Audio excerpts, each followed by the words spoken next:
இந்த யாகம் நீங்க சென்னையில வைக்கிறதுக்கான காரணம் என்ன? நான் வாஸ்து பேசும்போது என்னுடைய வீடியோவை நிறைய பேர் பார்த்தவங்களுக்கு தெரியும். ஒரு வீடை நாம் தேர்வு செய்வதில்லை, வீடு தான் நம்மளை தேர்வு செய்வது.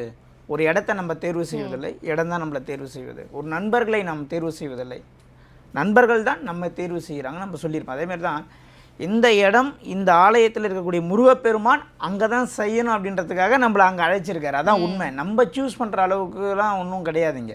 நான் இங்கே செய்வேன், இந்த வருஷம் வந்து இந்த முருகர் கோயிலில் செய்ய போகிறேன், அடுத்த வருஷம் இதோட பெரிய முருகர் கோயிலில் செய்ய போகிறேன், அப்புறம் மண்டபத்தில் செய்ய போகிறேன். இதெல்லாம் நாம் நினைத்தால் நடக்கக்கூடிய விஷயங்கள் அல்ல.